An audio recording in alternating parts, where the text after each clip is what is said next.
Irmão, preste atenção antes da gente ler o texto e orar. Vou te explicar qual é o meu intuito hoje. Vou falar sobre uma doutrina muito complexa das Escrituras. Por quê? Porque existem algumas linhas de pensamento. Então, de antemão, deixa eu te dizer logo. A minha intenção aqui não é diminuir a outra linha de pensamento. Tá certo? Essa não é a intenção do pastor.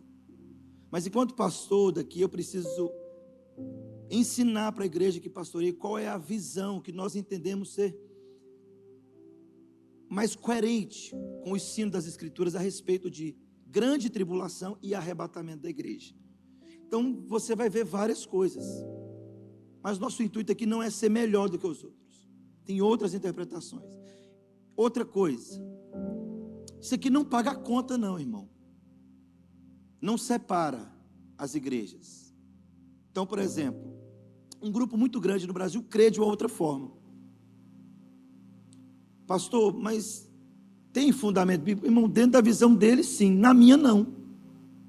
E na visão de alguns irmãos mais ortodoxos, tem uma teologia mais ortodoxa, mais histórica, é diferente.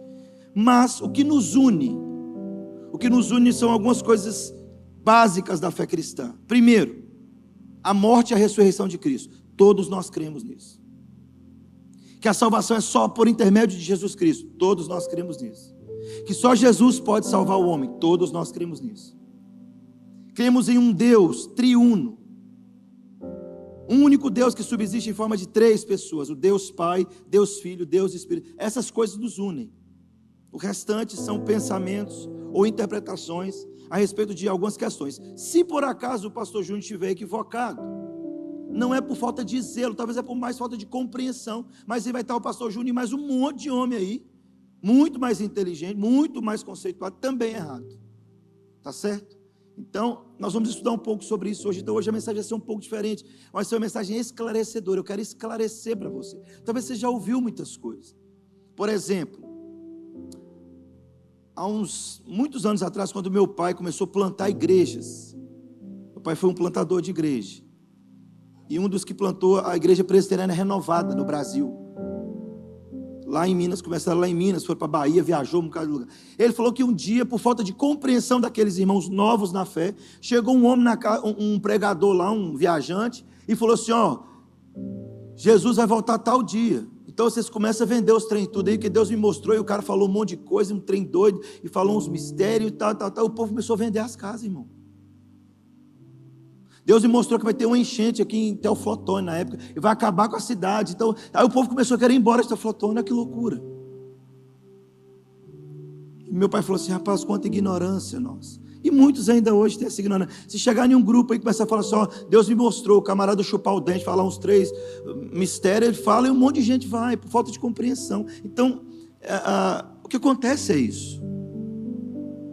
E isso aconteceu aqui agora. Então, o que eu quero fazer? Instruir você sobre isso. É o que Paulo está fazendo com a igreja de Tessalônica. Ok? Então, preste muita atenção. Porque o meu intuito aqui é que você saia daqui e fale assim, agora eu estou entendendo, agora faz sentido, pastor. De fato está escrito. E se por acaso a sua percepção é diferente da do pastor, e você tenha conteúdo para isso, fala assim, não pastor, entendo que não é assim, por causa disso, você pode depois, vai ser um prazer, uma alegria para mim, receber você às 10 horas da manhã aqui, a gente sai só 10 da noite, não tem problema nenhum, a gente passa café, o pessoal traz bolo, e a gente vai ficando conversando, e discorrendo sobre várias coisas, mas o nosso intuito não é ser melhor do que a igreja que pensa, mas é trazer esclarecimento, e enquanto pastor dessa igreja, o que nós cremos nessa igreja? O que os símbolos de fé dessa igreja creem, ou a teologia dessa igreja crê a respeito desse ensino, tá certo? Então leia comigo aí, 1 Tessalonicenses capítulo 4, verso 13 a 18, olha o que Paulo vai escrever. Não queremos, porém, irmãos, que sejais ignorantes com respeito aos que dormem, para não vos entristecerdes como os demais que não têm esperança, pois se cremos que Jesus morreu e ressuscitou, assim também Deus, mediante Jesus, trará em sua companhia os que dormem. Ora, ainda vos declaramos por palavra do Senhor, isto, nós, os vivos, os que ficarmos até a vinda do Senhor, de modo algum precederemos os que dormem. Porquanto o Senhor mesmo, dada a sua palavra de ordem, ouvida a voz do arcanjo e ressoada a trombeta de Deus, descerá dos céus, e os mortos em Cristo ressuscitarão primeiro. Depois nós, os vivos, os que ficarmos, seremos arrebatados juntamente com eles, entre as nuvens, para o encontro do Senhor nos ares, e assim estaremos para sempre com o Senhor. Consolai-vos, pois, uns aos outros com essas palavras. O meu intuito aqui é o verso 18. Consolar uns aos outros com essas palavras. Então feche seus olhos. Peça ao Senhor para esclarecer ao seu coração e à sua mente aquilo que possivelmente a limitação do pastor pode contribuir para que você não entenda. Mas o Espírito de Deus, ele pode nos revelar essa verdade de tal maneira que você vai perceber a gloriosa vinda do nosso Senhor. E como é bom servir a esse Deus. Ora ao Senhor e peça ao Senhor para te iluminar nessa noite. Pai Santo, nós suplicamos ao Senhor. Ser propício a nós, pecadores. Nos ajuda. Revela-nos a tua verdade. Abra o nosso entendimento. Edifica a tua igreja. Consola-nos. Conforta-nos. Mas, sobretudo, receba toda a glória ao teu nome. Em nome de Jesus Cristo oramos. Amém. Preste atenção. É importante você saber que as duas cartas de Paulo aos Tessalonicenses, elas estão entre as primeiras cartas que o apóstolo Paulo escreveu. E possivelmente essa igreja foi plantada na segunda viagem missionária que Paulo fez à Europa. Paulo está em Tessalônica, na Macedônia, ao norte da Grécia. E nessa sua segunda viagem ele planta essa igreja. Por algumas questões, Paulo fica pouco tempo em Tessalônica. Perseguição. Paulo então tem que sair de Tessalônica. E quando ele sai, ele viaja, vai para Atenas, depois vai para Corinto. E de Corinto, talvez possivelmente Paulo escreve essa carta. Paulo envia Timóteo para saber o que está acontecendo. Para dar notícia a essa igreja. A respeito dessa igreja. Uma igreja nova. Depois você lê Atos 17, você vai entender essa história um pouquinho. Está registrado em Atos 17. Mas preste atenção. Eu quero situar você ao que está acontecendo. Paulo então planta essa igreja e ensina essa igreja a respeito da segunda vinda de Cristo. Do arrebatamento da igreja. Só que por serem novos na fé, eles entendem e começam a sofrer, porque o contexto é um contexto de perseguição, e eles verem alguns irmãos que estão morrendo. E na cabeça deles era assim: esses irmãos estão morrendo, Paulo diz que Jesus vai voltar, e eles não vão poder ver Jesus. E eles começaram a se entristecer. Por isso Paulo está dizendo assim: ó, irmãos, eu não quero que vocês sejam ignorantes a respeito dos que dormem. Por que Paulo usa a palavra dorme? O que é dormir aqui? Paulo está usando uma ideia de diminuir o peso da fala. É um eufemismo.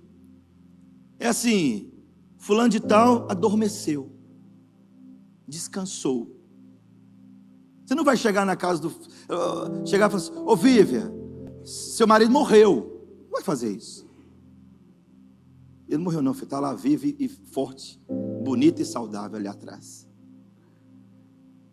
Mas você entende que o que Paulo está dizendo é assim: então preste atenção, ele começa dizendo a respeito disso. E esses irmãos estavam sofrendo com isso, porque eles não sabiam, na cabeça deles é assim: morreram, alguns da perseguição.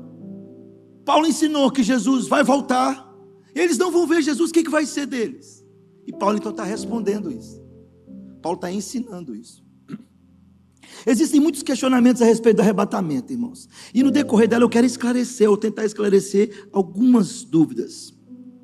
Então eu quero pensar com você o que a Bíblia diz a respeito da grande tribulação e do arrebatamento. Então preste atenção, tem uma linha teológica. uma corrente de pensadores que nós chamamos de pré-tribulacionista dispensacionalista. O que é isso, pastor? O que esse povo crê? Qual que em uma grande maioria, por que eu quero ensinar? Porque você certamente veio ou aprendeu esse ensino e veio de igrejas com esse ensino. Uma grande maioria no Brasil, ela crê assim. Na sua grande maioria, os nossos irmãos de linha pentecostal creem assim. E como a igreja pentecostal ela é a maior no Brasil, então uma grande maioria crê, porque os teólogos, uma grande parte, não são todos, creem dessa forma. Que forma é essa? Elas creem o seguinte: que a segunda vinda de Cristo está separada do arrebatamento, que o arrebatamento é uma coisa e a segunda vinda de Cristo é outra. Então deixa eu te esclarecer, o que eles creem? Que Jesus ele vai arrebatar a igreja secretamente, é assim, aviões sem seus pilotos voam para destruir. Um hino lindo, o filme lá Deixados para Trás. Uma linha muito grande, creio assim, que de repente você vai estar andando, sumiu, só ficou a roupa, e não sei, ninguém sabe o que aconteceu. Não é assim? Tem até um hino que eu gosto, uns corinhos de fogo assim: onde está aquele povo barulhento? Não é assim? Uma linha muito grande no Brasil crê dessa forma, que o arrebatamento é uma coisa e que a segunda vinda de Cristo é uma outra coisa, que são separados, são distintos essa ação, esses atos. Mas preste atenção.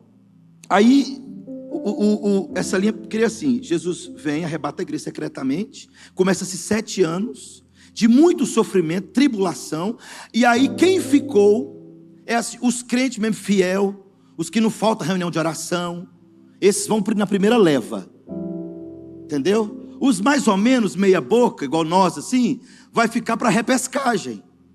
Então nós vamos passar 7 anos de sofrimento, ou alguns vão passar 7 anos de sofrimento, e quem permanecer, prevalecer até a morte, morrer por Jesus, esses serão então, na vinda de Jesus, serão levados. Essa é a ideia que eles pensam.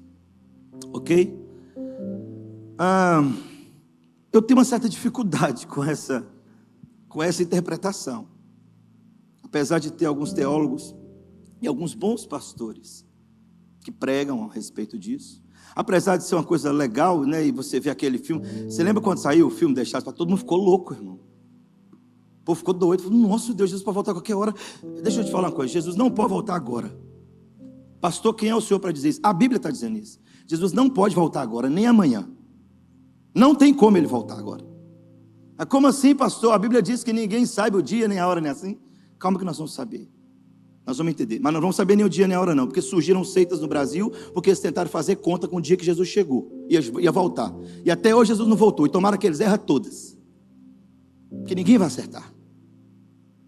O exato momento da hora e do dia, realmente ninguém sabe, mas a Bíblia vai falar de alguns sinais, de algumas coisas que acontecem, que a igreja precisa ler. Por isso que Paulo está falando assim: irmãos, eu não quero que vocês sejam ignorantes a respeito disso, dos que dormem, a respeito da volta de Cristo, a respeito do arrebatamento da igreja. Então vamos entender o que Paulo vai nos ensinar. O que o pastor Júnior então crê? Eu creio que o arrebatamento e a segunda vinda de Cristo é um ato conjunto, são a mesma coisa, vai acontecer no mesmo momento, na mesma hora. Mas e que tempo é esse? Porque a briga não é o seguinte: todos creem, tanto a outra linha crê que o arrebatamento, que a ressurreição do corpo e o arrebatamento vão vir. A ressurreição do corpo, a vinda de Cristo vai ser a mesma coisa. Essa linha a gente entende, eles concordam. Mas a pergunta é antes ou depois da tribulação? A igreja vai passar pela tribulação ou não vai passar pela tribulação? Porque a linha do dispensacionalista diz o seguinte: não, Deus não vai deixar a igreja passar pela tribulação, vai ser tirada daqui. Vem a tribulação, depois Jesus volta e pega os crentes meia boca que ficou e que conseguiram passar nisso aí. Essa é a ideia da turma que crê nessa linha, ok?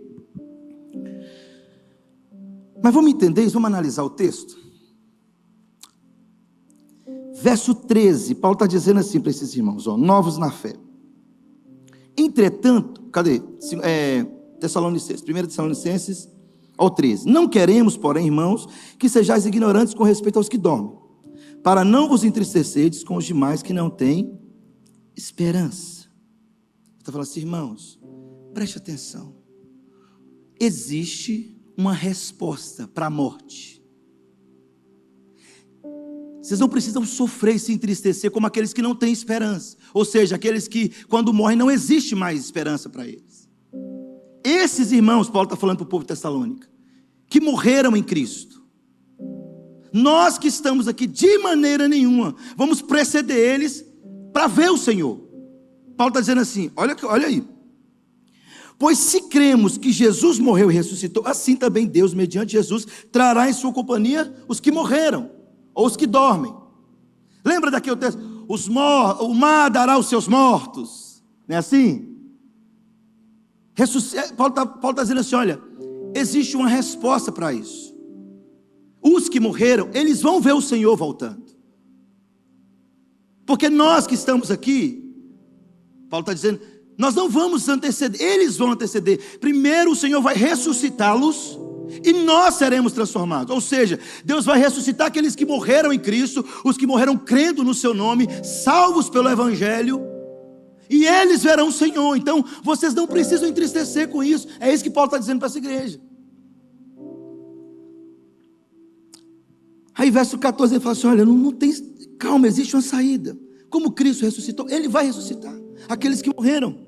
Verso 16, porquanto o Senhor mesmo, Paulo está dizendo, dada a sua palavra de ordem, ouvida a voz do arcanjo, ressoada a trombeta de Deus, descerá dos céus, e os mortos em Cristo ressuscitarão primeiro.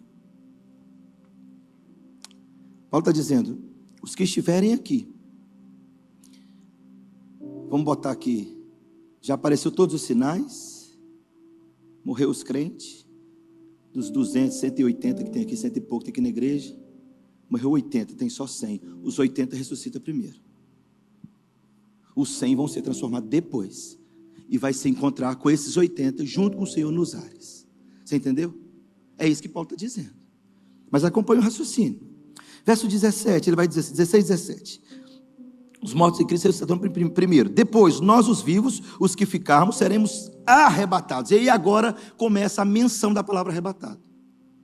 É aqui então que a palavra arrebatamento acontece. Na verdade o que Paulo está falando é um termo grego, parousia, a volta do Senhor. Paulo está narrando aqui como que vai acontecer a segunda vinda. Não tem terceira vinda. Então deixa eu te dar um conselho bem do pastor Júnior para você. Se você não for nessa leva, filho, você não vai mais não. Entendeu? É só essa leva aqui. Se não for nela, não adianta achar que você vai para a repescagem, não, que não vai. Pelo menos dentro do contexto bíblico, não vai. E aqui no verso 17 nós vamos ter menção da palavra, da clareza da palavra arrebatamento. Porque, preste atenção, antes de eu entrar na grande tribulação, deixa eu te explicar o que significa arrebatamento. A palavra arrebatamento é literalmente retirar ou arrancar a força, tirar do lugar. É aquela ideia de retirar daqui, que fez com Enoque. E Enoque andou com Deus e Deus o tomou para si. Arrebatamento. Elias. Carros, seus cavalos, redemoinho, vem. Elias some. O que é arrebatamento? É retirar vivo, sem passar pela morte física. Ok? Então isso é arrebatamento. Ou seja, o Senhor vai recolher aqueles que estiverem aqui vivos na sua segunda vinda, como fez com Elias e com Enoque. Agora Paulo vai lançar mais luz ainda para nós. Olha para você ver, 1 Coríntios capítulo 15, se você voltar aí. Então hoje, talvez você não vai entrar tanto em êxtase como você gosta nas mensagens, mas você precisa entender, então acompanhe o raciocínio. 1 Coríntios capítulo 15,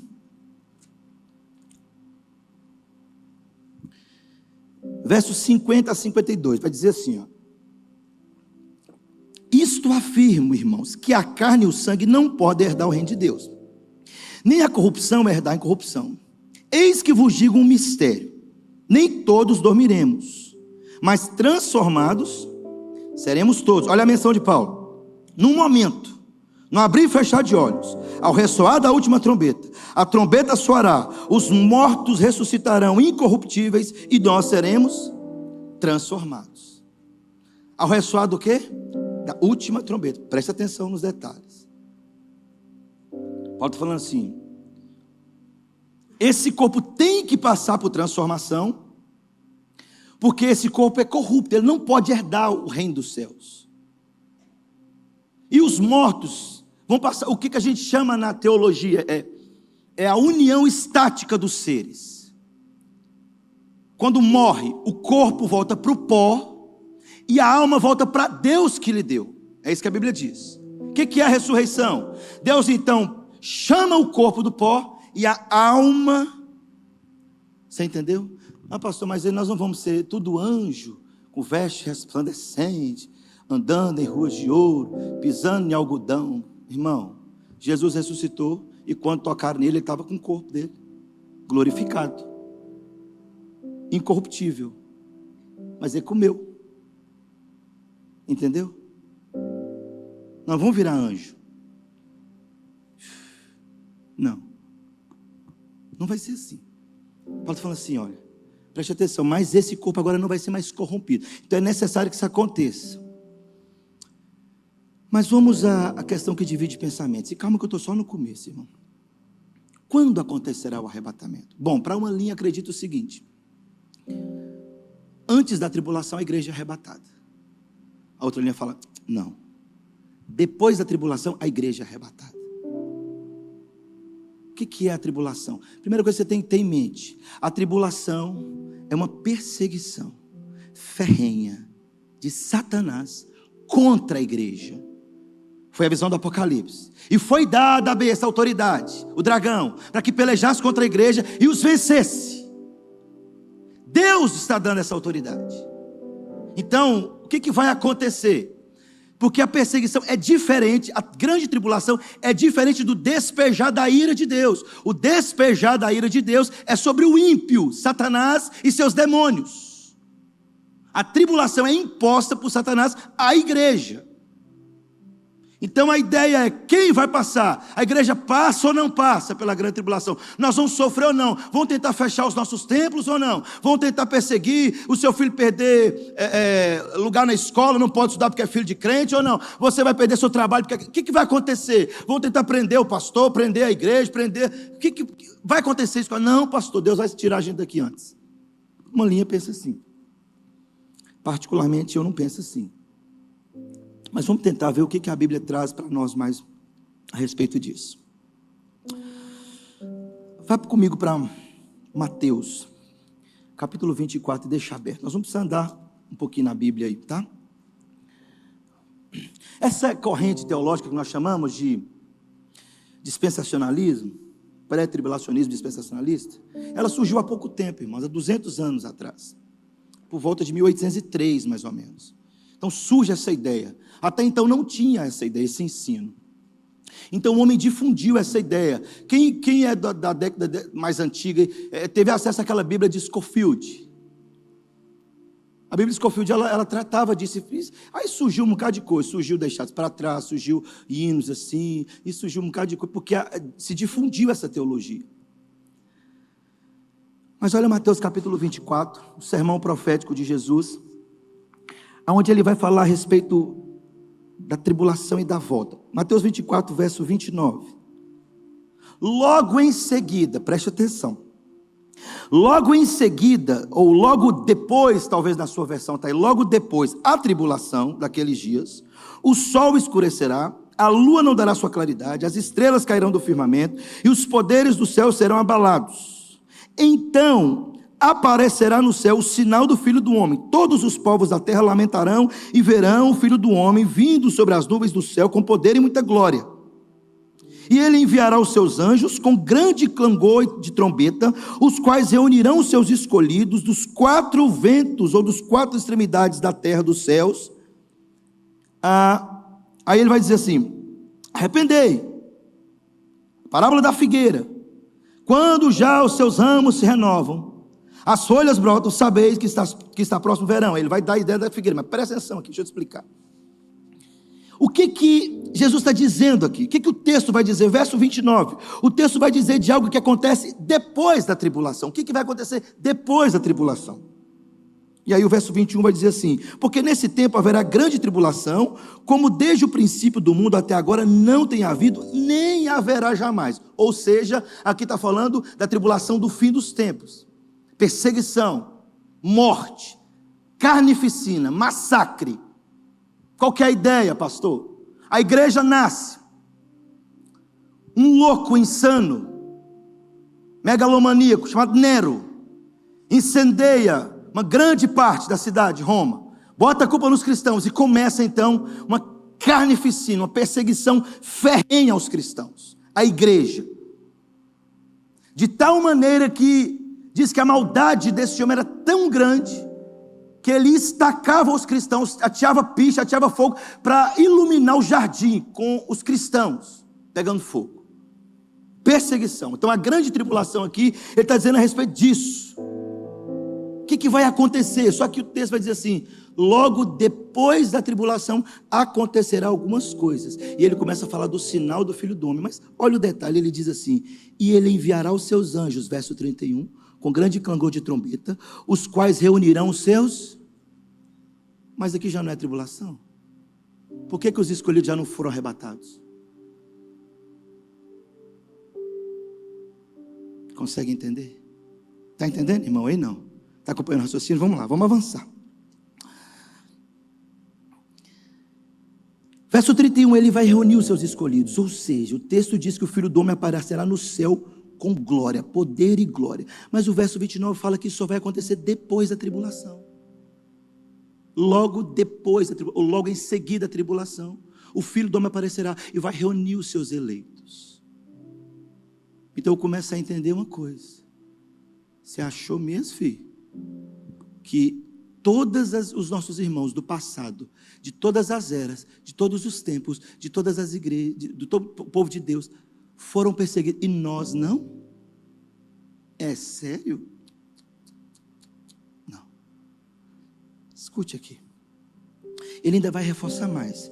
Verso 23 ao verso 33, ele vai dizer assim: então se alguém vos disser, eis aqui o Cristo, ou ei-lo ali, não acreditais.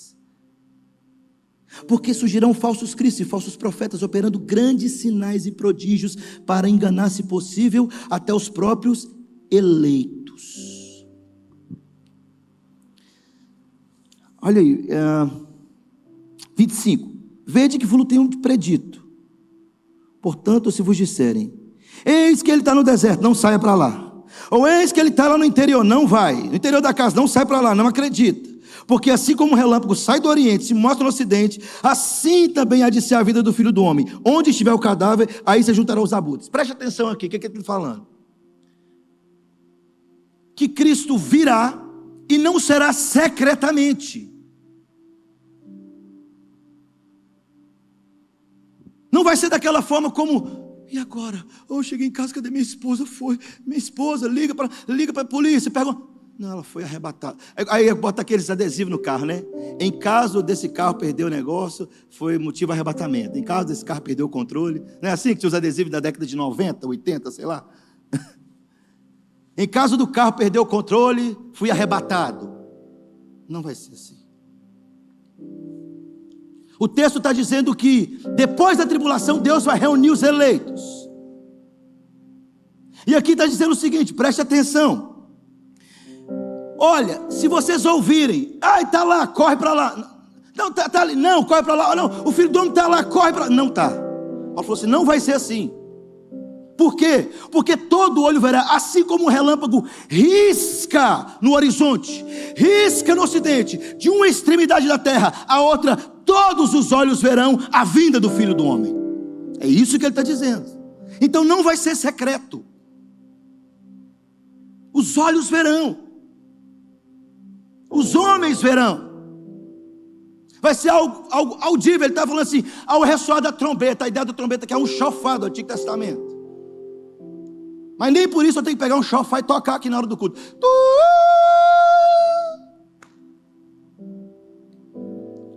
Na verdade, o povo que toca chofar não vai nem querer ouvir o chofar. porque quando ele tocar, o Filho do Homem descerá das nuvens com poder e glória, reunirá sua igreja e sentenciará o ímpio. Logo o chofar, meu filho, é um anúncio de salvação para uns, juízo para outros. Você entende? A trombeta, eles ouvirão. Ao ressoar da... Qual trombeta, irmão? Da quinta? Da quarta? Não, da última. Quando a última trombeta tocar, o Filho do Homem, nós veremos o sinal. Então preste atenção. Então, o que eu defino? Primeira coisa, a vinda do Filho do Homem não é secreta. A Bíblia diz que todo olho vai ver. Não é isso? O verso 30? Então aparecerá do céu um sinal do Filho do Homem. Todos os povos da terra se lamentarão e verão o Filho do Homem. Todos os povos da terra. Segunda coisa, outra evidência clara é que a igreja vai passar pela grande tribulação. Olha o verso 15. Ele vai dizer assim: quando, pois, virdes o abominável da desolação, de que falou o profeta Daniel no lugar santo, quem lê entenda. Deixa eu te explicar esse texto. Esse texto talvez é meio complexo para alguns. Esse texto escrito, esse sermão é para o crente. Agora eu te pergunto, se a igreja não vai passar pela tribulação, quem é que vai ver aqui? Eu vou te explicar claramente esse texto aqui do abominável da desolação daqui a pouco, para você entender o que o texto está dizendo. Porque o que é a ideia, irmãos? Eu não descarto muitas coisas, mas talvez a ideia é: o templo em Jerusalém está sendo reconstruído, então o anticristo vai sentar no trono de Jerusalém, vai dominar sobre os judeus, sobre Israel, sobre a religião, lá, vai entrar no templo, vai destruir, vai oferecer sacrifício imundo.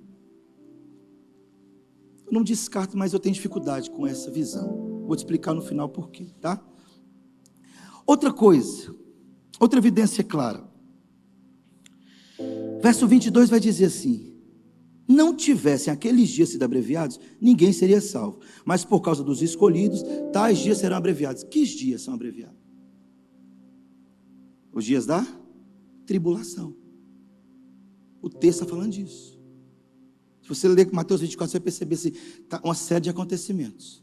Um alerta. Perguntaram para Jesus: quando é que sucederão essas coisas? Como é que vai ser? Ele falou assim: calma, ninguém engane vocês, vai acontecer assim. Aí ele falou assim: e se esses dias Deus não abreviasse, ninguém se salvaria. Tamanha vai ser a tribulação. Ele falou: mas por amor aos eleitos, o que Deus fez então? Mas a pergunta é: bom, se os eleitos são arrebatados antes da tribulação, por que Deus tem que abreviar o tempo por causa deles? Já que eles não estão aqui sofrendo. Consegue entender? Então ele está falando assim: a perseguição virá, o meu povo estará ali, e por amor a eles, eu vou abreviar o tempo da perseguição, do sofrimento, do martírio. Essa que é a ideia. Então, filho, essa teologia, esse evangelho progressista que você está ouvindo nas igrejas, uma grande parte, não vai manter você aqui não, filho. Ei, vai não. Na perseguição não. Na perseguição, na tribulação, ele vai começar a separar os bodes das ovelhas. As ovelhas têm um caminho, e muitas vezes o caminho silencioso do martírio. Os bodes não. Ele vai separar o joio do trigo. Apesar de parecerem, o joio não amadurece. Você consegue entender isso? É exatamente isso que vai acontecer aqui. Mas tem mais um texto. Vou lá para Tessalonicenses de novo. Agora vai para a segunda carta de Paulo aos Tessalonicenses. Eu preciso situar você a todas as informações para depois a gente fazer o fechamento. 2 Tessalonicenses capítulo 2, verso de 1 a 4. Irmãos, no que diz respeito à vinda do nosso Senhor Jesus Cristo e a nossa reunião com Ele, ou seja, o ajuntamento com Ele, nós vos exortamos, Paulo está dizendo, a que não vos demovais da vossa mente com facilidade, não vos perturbeis, quer por espírito, quer por palavra, quer por epístola, como se procedesse de nós, supondo tenha chegado o dia do Senhor. Ninguém de nenhum modo vos engane, porque isso não acontecerá. Olha aí, por isso que eu não posso voltar amanhã, entendeu, Gigi?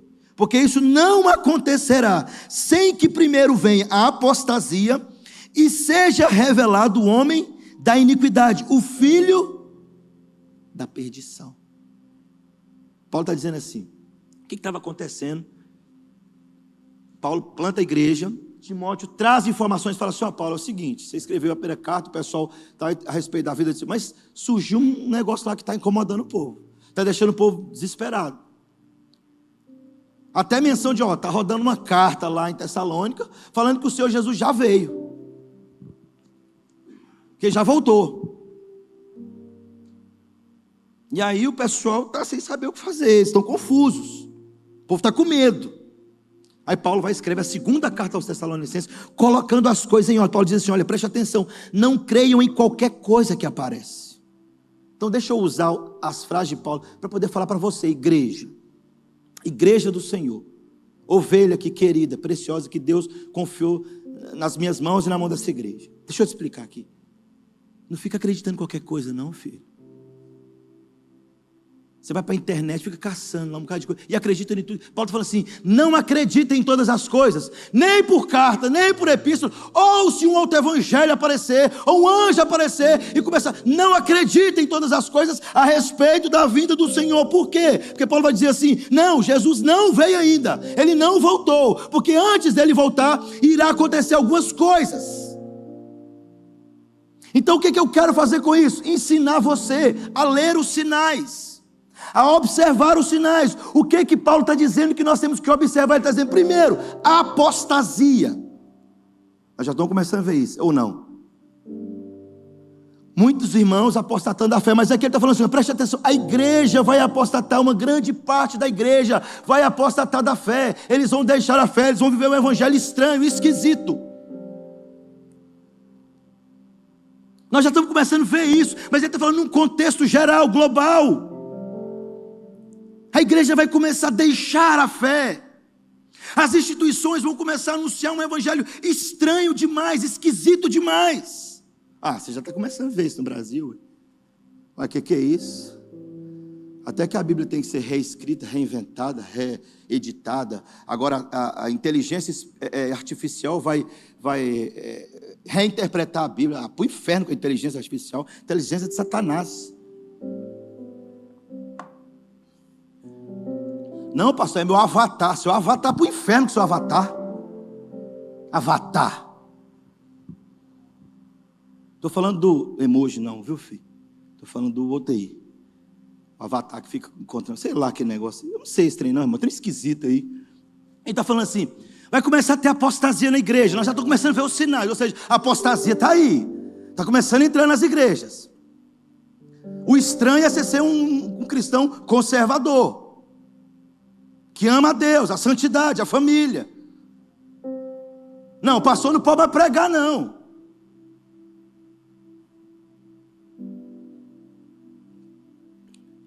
Segunda coisa, ele está falando assim, o aparecimento do anticristo.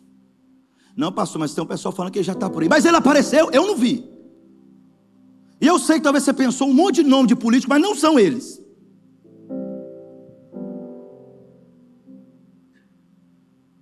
Não são. Filho, esses políticos ruins que a gente tem no Brasil, eles não é nada perto do anticristo. Você não tem noção do anticristo, não. Só que preste atenção aqui. Tem coisa que ao vivo não tem mais jeito, né? Já foi. Paulo está dizendo assim, Jesus não voltou, falou para essa igreja. Então pode parar com essa conversa fiada. E ele não pode voltar amanhã. Então eu já posso te afirmar, Jesus não vem amanhã.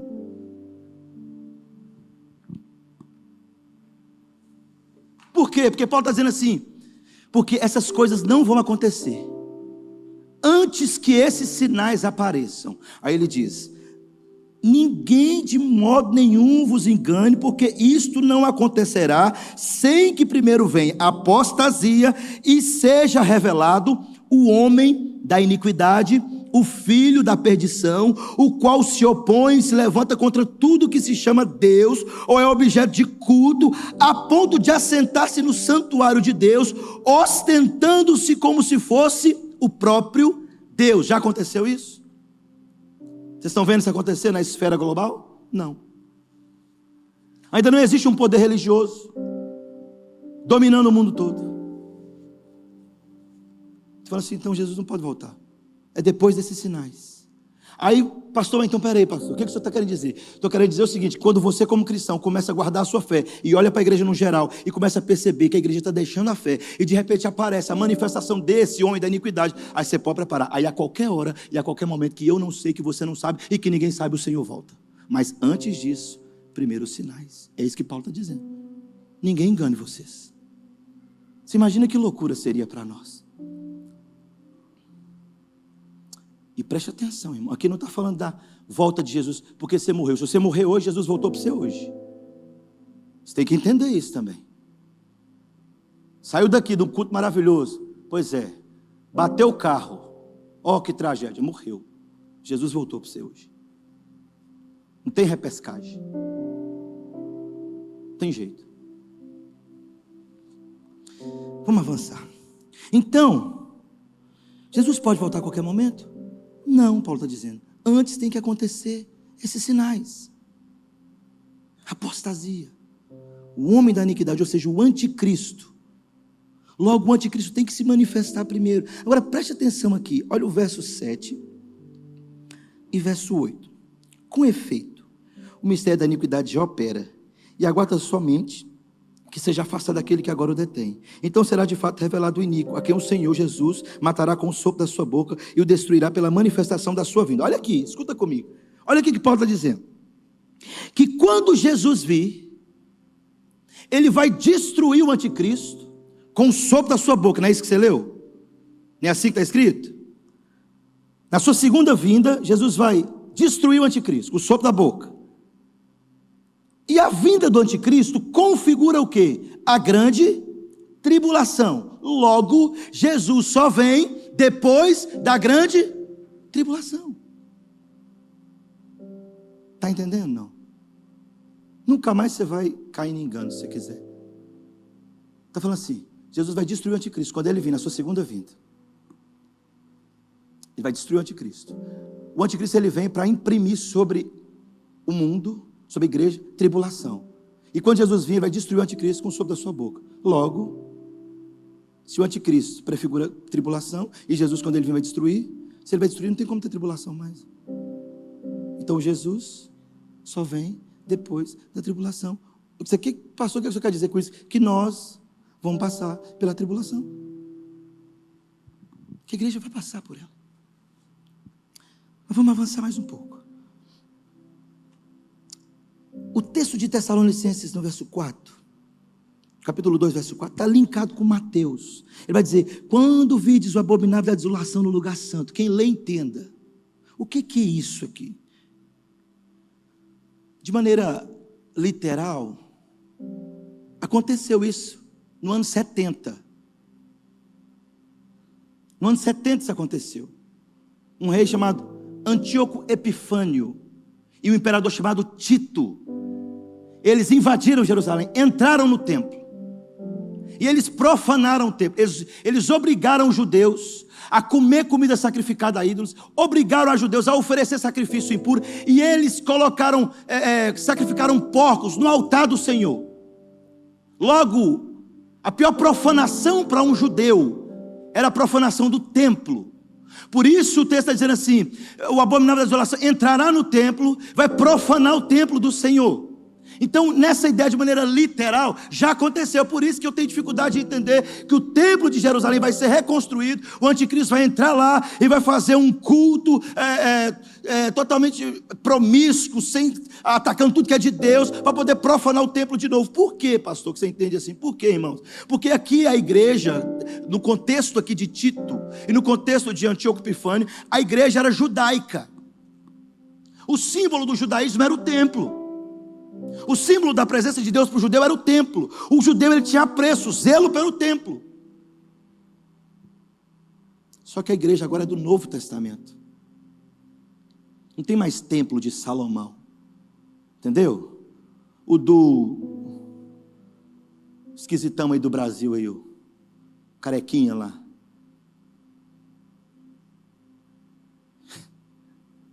Templo do seu Edir, mas de Salomão não é. Não tem templo de Salomão mais. Não nesse contexto aqui. Logo eles entraram e fizeram isso, profanaram no ano 70, isso aconteceu, mas pastor, então, e agora? O que vai acontecer? Por que o texto, então de maneira escatológica, o texto está falando de quê agora, nesses últimos tempos? Para nós, em que esse texto tem influência para nós? Que preste atenção. A interpretação mais ortodoxa, mais coerente ao nosso ver é o seguinte: que esse abominável da desolação, ele assumirá o controle religioso mundial. Ele se assentará no poder religioso, ou seja, ele aparecerá e ele começará a conduzir, falar em favor da igreja, falar pela igreja e falar pelo nome de Deus, como se fosse o próprio Deus. Por isso que o texto está dizendo assim: quando vides o abominável da desolação entrando no templo, assentando nesse lugar, e aí profanando o altar do Senhor, profanando o templo, profanando o culto, ele está falando o seguinte: preste atenção, a igreja agora é do Novo Testamento, nós somos o templo. Esse poder religioso agora tem que assentar como autoridade religiosa do mundo. Ele vai unificar essas coisas e vai começar a falar pela igreja. Ele vai começar a determinar algumas coisas. A igreja vai ser assim. E ele vai dizer o seguinte: mas é tudo que é contrário a Deus. Por isso ele está falando assim: cuidado, que ninguém vos engane. Agora deixa eu fazer uma nota de rodapé para te preparar. Como o evangelho que a igreja brasileira sabe hoje, a Bíblia diz que Deus vai dar a ele autoridade, e ele vai fazer grandes prodígios e sinais, de maneira que, porque se fosse possível, enganaria até os eleitos. Com o evangelho que a igreja brasileira sabe hoje, se aparece alguém na esfera mundial, unificando as igrejas, com a mensagem assim: o amor que nos une, e comece a realizar prodígios e sinais, muitos de vocês vão seguir o anticristo.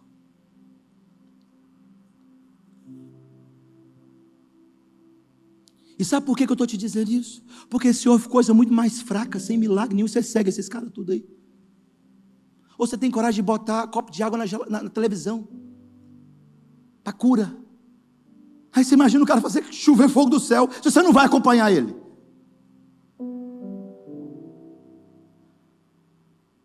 Então preste atenção, eu vou falar sem gritar, porque em outra, eu ia gritar, mas como a Bela está cuidando aqui, eu estou com a pressão muito alta, aqui, ele vai te enganar, se você não conhecer a Bíblia. Ele vai fazer prodígios e sinais, e vai profanar o nome do Senhor, e você vai adorar a besta, se você não conhecer a Bíblia. É isso que ele está dizendo.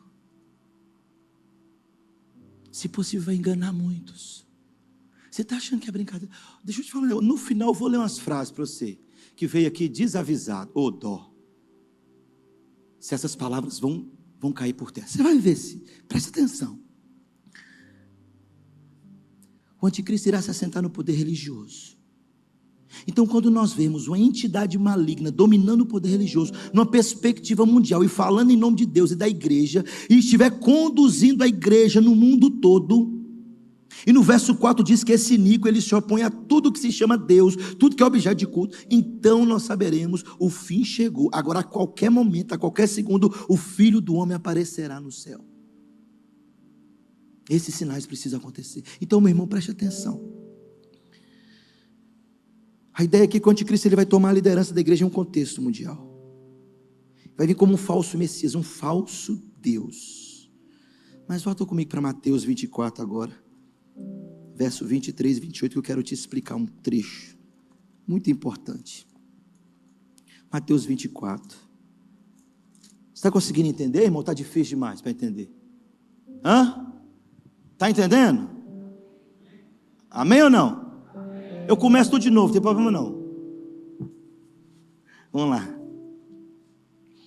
Mateus 24, 23 a 28 vai dizer assim: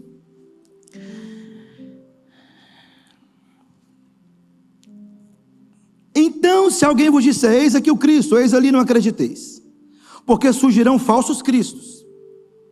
Não é esse Henrique que está aí no Brasil, isso é a chacota, né? Pelo amor de Deus. Falsos profetas, operando grandes sinais e prodígios, para enganar, se possível, os próprios eleitos. Vede que vos tenho predito. Portanto, se vos disserem, eis que ele está no deserto, não saia. Eis que ele está no interior da casa, não acreditem. Porque assim como o relâmpago sai do oriente e se mostra no ocidente, assim será a vinda do Filho do Homem. Onde estiver o cadáver, aí se ajuntarão os abutres. Agora eu vou te explicar esse texto. O que mais faz o povo ir atrás de igreja? Qual igreja está mais cheia hoje, você acha? Hoje, no culto? Fala para mim. As reformadas que estão pregando a Bíblia, ou os meninos, os curandeiros de plantão, os operadores de milagre? Fala para mim, irmão. Agora você imagina isso aqui numa esfera muito maior. Você imagina um prodígio que você nunca viu, um sinal, você fala assim, não tem como não ser de Deus, não. A Bíblia está falando, tem como ser de Deus. Tem como não ser de Deus esse sinal. Deus deu ao dragão. Deus deu a ele a autoridade para fazer essas coisas. Não, pastor, foi um milagre. E milagre só Jesus, você está enganado, filho. O sinal, pastor, olha que prodígio. Não, pastor, mas nessa igreja do Senhor não tem fogo. Não tem fogo, não. Lá nós vimos uma bola de fogo cair de cima do céu. Vai atrás de bola de fogo, você vai ficar queimado todinho. Só que esse fogo não apaga nunca mais. Não é assim não, meu irmão. Ele está falando, cuidado com os prodígios e sinais. Mas presta atenção, o pastor está dizendo que Deus não cura, irmão? Foi isso que o pastor disse aqui? Não. O pastor está dizendo que Deus não faz prodígios e sinais? Não.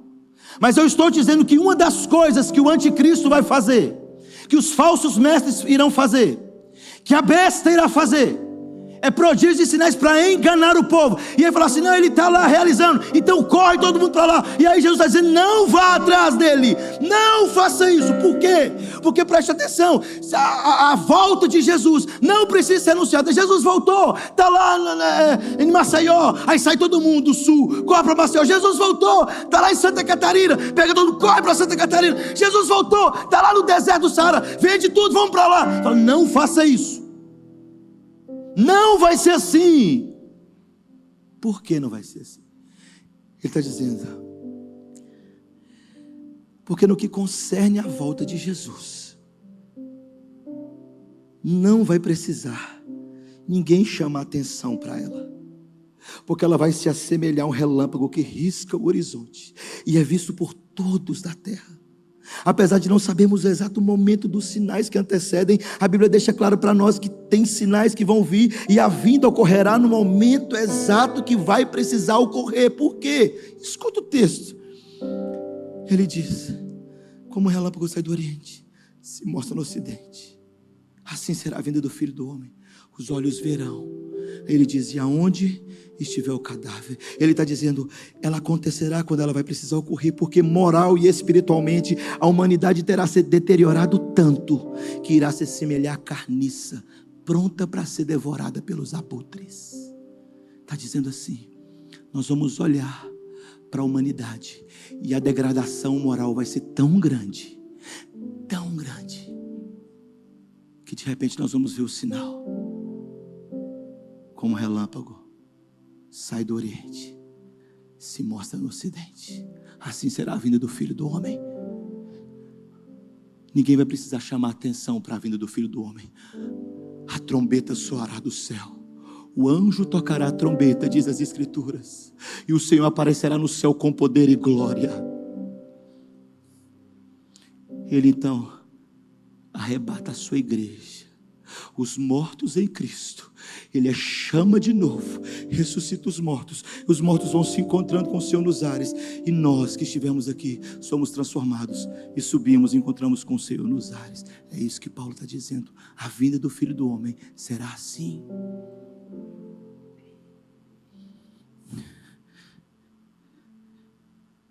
Por isso tem dificuldade com alguma visão, com essa visão dos sinais serem coisas assim como o templo, sacrifícios no templo. Mas é interessante uma coisa, as duas correntes de pensamento, elas concordam e creem que a ressurreição acontecerá no arrebatamento. Só que uns acham que é antes ou depois. Mas ambas creem que a ressurreição dos mortos acontecerá no mesmo momento da nossa transformação dos que estiverem aqui. Mas olha que interessante, se ambos creem nisso, 1 Coríntios capítulo 15, versos 50 e 52, irmãos, isto afirma que a carne e o sangue não podem herdar o reino de Deus, nem a corrupção herdar a incorrupção. Eis que vos digo um mistério, nem todos dormiremos, mas transformados seremos todos, no momento, no abrir e fechar de olhos, ou seja, ressurreição e arrebatamento junto, no abrir e fechar de olhos, ao ressoar da última. Quando é que a última trombeta vai tocar? Antes ou depois da tribulação?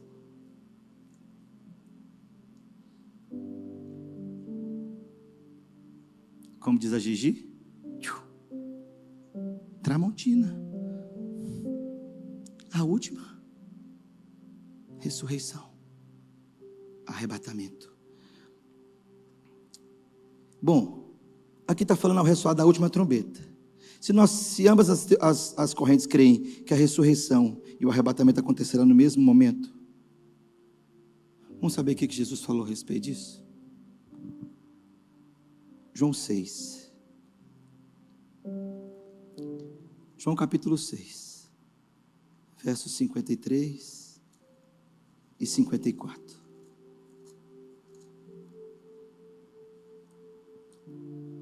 Ele diz assim: respondeu-lhe Jesus. Peraí, João 6, isso. Respondeu-lhe Jesus: em verdade vos digo, se não comedes da carne do Filho do Homem, não bebedes do sangue, não tem vida em vós mesmos. Quem comer da minha carne, beber do meu sangue, tem a vida eterna, e eu ressuscitarei no último dia. Ressurreição e arrebatamento no último dia. Que último dia é esse? A vinda do Filho do Homem. Que vinda é essa? Uma única vinda. Ao ressoar da última trombeta, do último dia.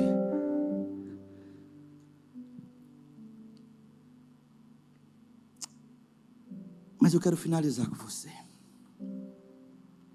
A ideia de tribulação, de arrebatamento, é exatamente o que Deus fez no Antigo Testamento. Ali foi uma pré-figuração. E aí você vai precisar entender a diferença da tribulação que nós passaremos e o despesar do juízo de Deus, os flagelos de Deus, as taças da ira de Deus. O que aconteceu com um moço chamado Ló em Sodoma? Abraão intercede por Ló e fala assim, Deus fala assim, eu vou destruir Sodoma. Todo o desígnio daquele povo, o clamor daquele povo, a ofensa daquele povo, subiu até mim. Vou destruir Sodoma. Todos os moradores de lá serão mortos, destruídos. Abraão fala, Senhor, o Senhor é misericordioso e compassivo. Ele vai, se tiver 10 lá, se tiver 10 eu não destruo. Se tiver um, se tiver um eu não destruo. Sabe por quê, meu irmão? Sabe por quê que Deus não pode derramar a ira dele sobre a terra enquanto tiver um eleito aqui? Porque esse eleito está debaixo do sangue do Cordeiro. Esse eleito está debaixo da tampa do propiciatório. esse leito está coberto, o sinal ainda está no céu. O Filho do Homem ainda está intermediando Deus e os homens. Deus não pode derramar a ira dele enquanto o Filho estiver sendo intermediário entre Deus e os homens. Por isso que Abraão fala, se tiver um, o Senhor vai despejar. Ele falou, não posso despejar, porque esse um é objeto do meu amor e da minha graça. O que Deus faz? Arrebata Ló de lá. Arrebatamento. Ló sai. Ira despejada sobre Sodoma. É exatamente assim que creio. Na grande tribulação, no arrebatamento. Deus tira. Mas tem mais um. Noé e a sua família. O texto vai dizer assim: e viu Deus que todo o desígnio do coração do homem era mau, uma imoralidade, aonde juntar a carniça, ali estará os abutres, degradação moral, um caos. Meu irmão, preste atenção, nós já estamos vendo isso, nós já estamos vendo alguns sinais disso, aonde tudo o que é certo, onde tudo o que é puro, onde tudo o que é louvável, não tem mais lugar. Onde os nossos filhos, as nossas filhas, vão ser hostilizadas, se a filha não der um beijo numa menina na escola. Onde você vai perder o seu emprego, porque você vai professar a sua fé. Vai estar escrito, qual é a sua religião? Cristão protestante. Ele não entra na política da empresa.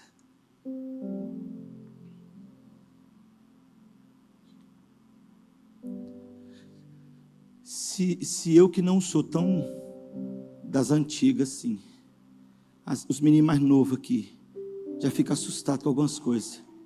Chega lá em casa, pai. Teve um dia que uma chegou em mim e falou assim, pastor, estou assustado, o que foi? Uma menina de 14 anos da minha escola estava tomando a pílula do dia seguinte. Assustado com isso. Você imagina, para a minha geração, para a minha melhor geração que eu tenho aqui na igreja, os acima de 60, 65, vendo esse caos, essa parafernália, essa bagunça.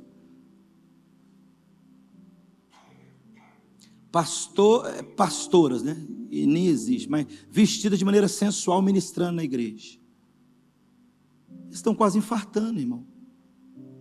Mas vai muito além disso. Olha para as leis. Olha o que está acontecendo no Brasil. Dá uma lida. Que a sensação que eu tenho que você só ler alguma coisa de política quando é período de campanha. Dá uma lida no que está acontecendo. A mudança. Mas pastor, e agora? Meu irmão, preste atenção, vai piorar. Mas pastor, Deus não vai deixar. Minha mãe fica com raiva e fala, não, Deus não vai deixar. Não, Deus não vai deixar. Deus decretou assim. Uma degradação moral. Viu Deus que todo o desígnio do homem era mau. Então ele disse a Noé, constrói uma arca. Eu vou te dar as referências da arca. Construa assim. Porque eu vou destruir a terra. Tamanha a imoralidade do homem. A Bíblia diz que Deus é tão puro de olhos que os olhos dele não podem contemplar o mal.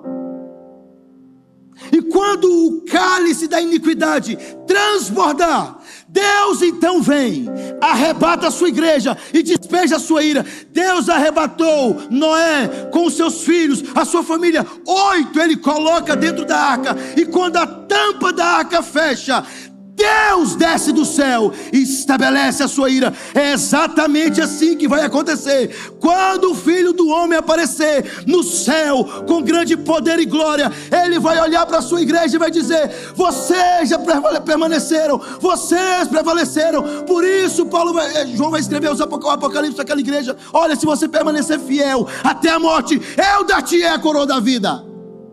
Seja fiel até a morte. A igreja vai resistir. Então Deus vem e arranca a sua igreja de lá. A porta da graça fecha.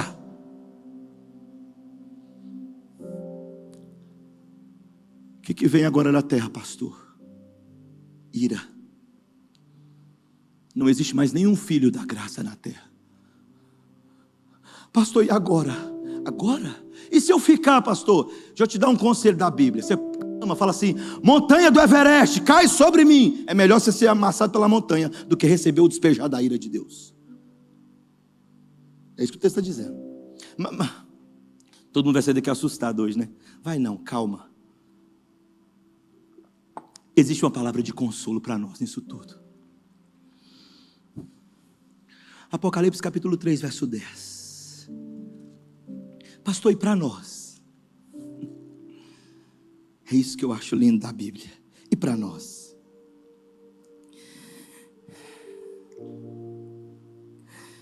Ao anjo da igreja em Filadélfia, Apocalipse 3, 7, escreve essas coisas, diz o santo e verdadeiro, aquele que tem a chave de Davi, que abre e ninguém fecha, que fecha e ninguém abre. Conheça as tuas obras.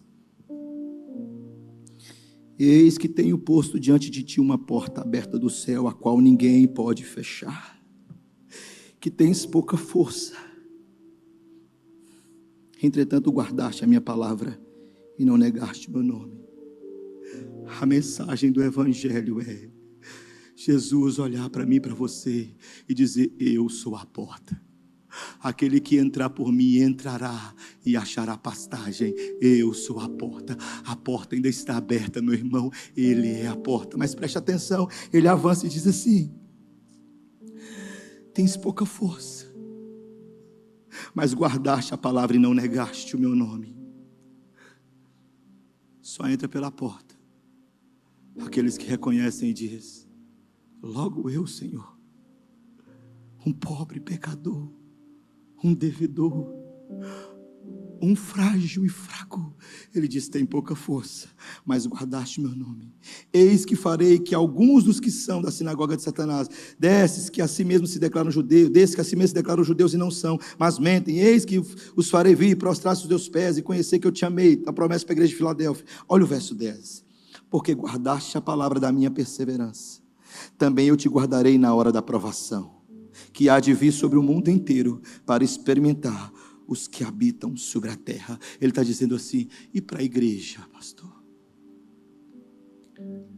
A igreja ele prometeu nos guardar na hora da tribulação e da provação. Ele falou assim: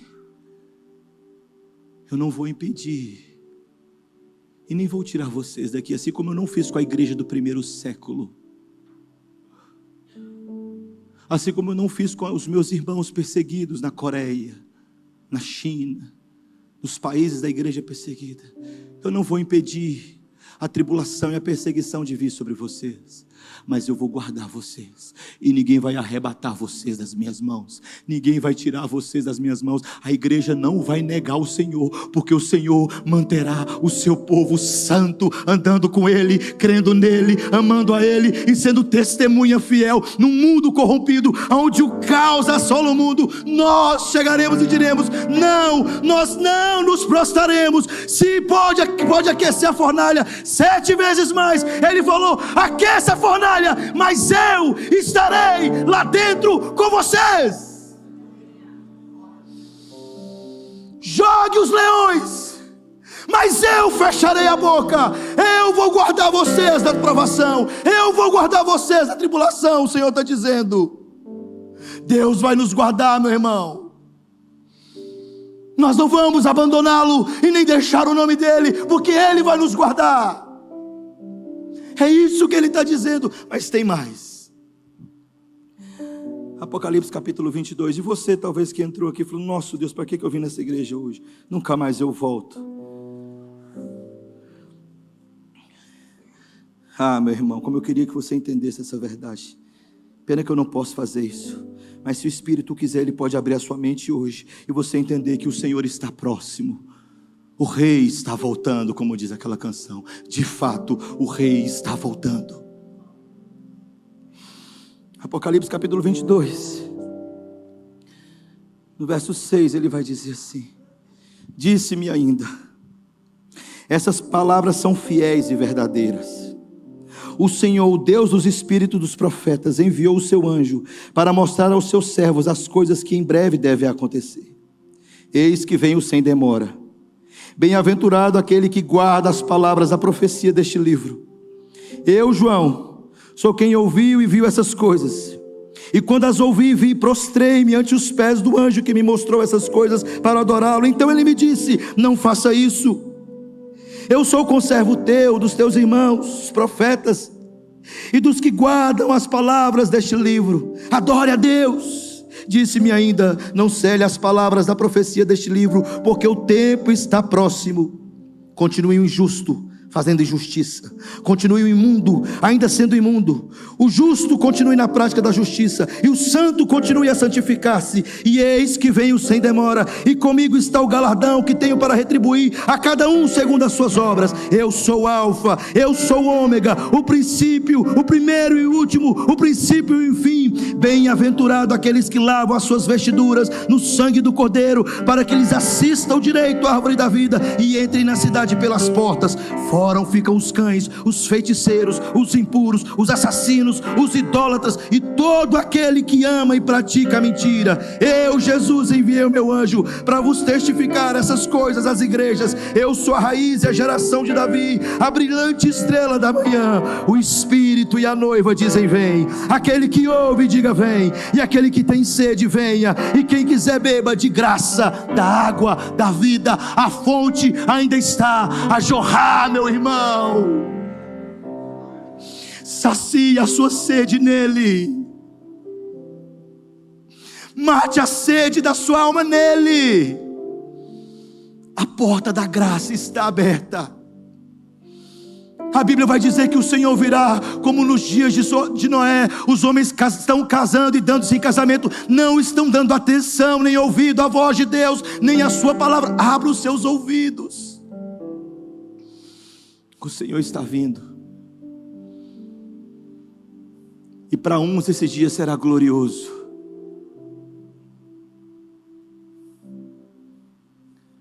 Para uns esse dia será extraordinário. Para outros esse dia será o dia mais terrível de toda a vida. Mas Ele está dizendo para mim e para você: a porta da graça está aberta. Aquele que tem sede, venha. Quem quiser, bebe de graça. O noivo está voltando. O rei está voltando. E aquele que um dia veio na terra como uma criança e um bebê, e aos olhos de muitos indefeso, e aquele que veio na terra numa manjedoura,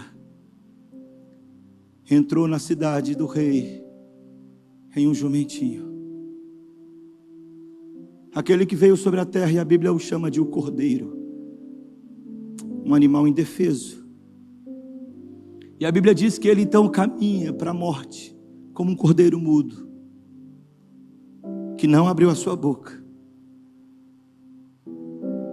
Aquele que a Bíblia diz que veio como servo para servir a todos, para si mesmo se entregar.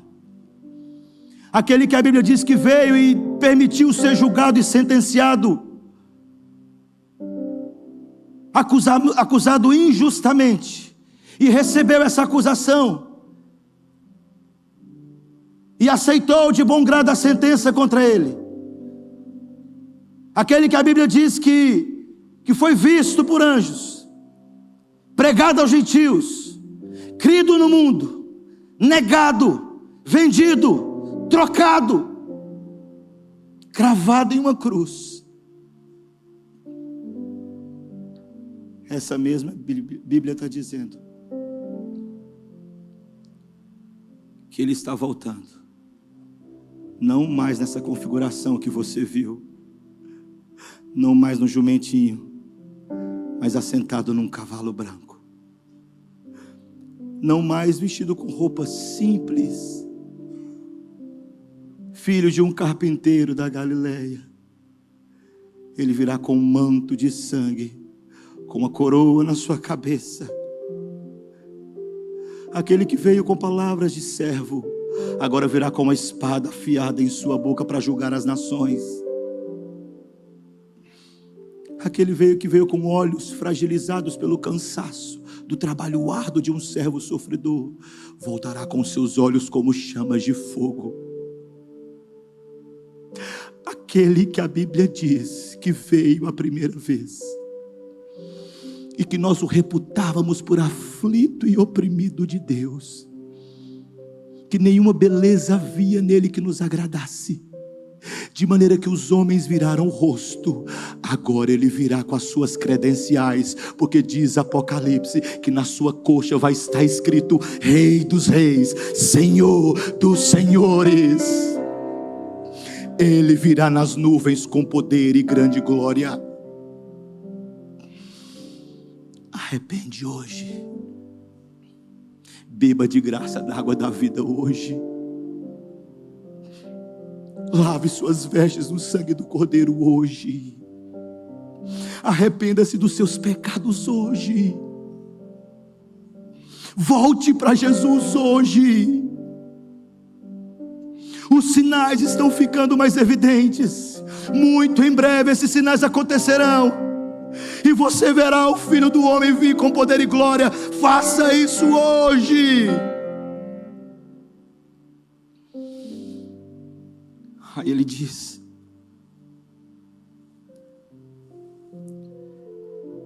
aquele que dá testemunho dessas coisas diz: certamente venho sem demora. Vem, Senhor Jesus, e que a graça do Senhor Jesus esteja sobre todos.